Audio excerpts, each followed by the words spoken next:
አልገባችሁም እንጂ የጌታን መከራ እየነገርን እያሰቃየናችሁ ለጥቂት ደቂቃም ቢሆን ስትሄዱ የጌታን መከራ ተካፍላችሁ ትሄዳላችሁ። እንደሱ ነው ሕይወታችሁን በክርስቶስ መሰወር የምትፈልጉ ከሆነ። ለዚህ ነው ቅዱስ ጳውሎስ ሲናገር ገላትያ ምዕራፍ 3 ከቁጥር 1 ጀምሮ ኦ አብዳን ሰብአ ገላትያ እናንት ሞኞች ነው የሚለው።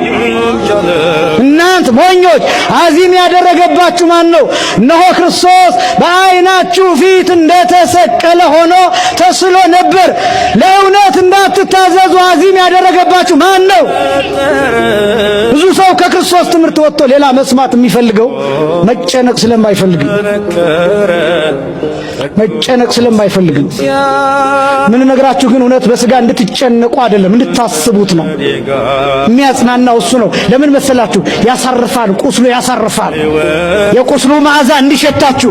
የጌታን ቁስል ስንናገር እንደ ሌላ ሰው ቁስል የሚሸት የሚከረፋ አይደለም፣ የሚፈውስ ቁስል ነው። የሚሸት መዓዛ፣ የዘላለም ሕይወትን የሚሰጥ መዓዛ የሚፈስበት ቁስል ነው። ፍቅር የሚፈስበት፣ ብርሃን የሚወጣበት፣ የሚጎርፍበት ቁስል ነው። ወዳጆቼ የተወለድንበት ቁስል ነው። እሱ ነው ታላቁ መከራ የሚባል። ነቢዩ ኢሳይያስ ሲናገር ወበቁስለ ዚአሁ ኀዮነ ይላል። በእርሱ ቁስል እኛ ምን አለን? ተፈወስን። እናንተ ብዙ ጊዜ የሰማችሁት ቃል ይሄ ነው። ትክክለኛውን ትርጉም ግን ልንገራችሁ። ወበቁስለ ዚአሁ ኀዮነ ማለት በእርሱ ቁስል ሕይወት አገኘን ማለት ነው። መፈወስ ለጊዜው። ለምን ከእርሱ ቁስል ሕይወት አገኘን እንደተባለ ታውቃላችሁ? ልክ ክርስቶስ ጎኑ ሲወጋ ከጉድጓዱኛ ተወለድን።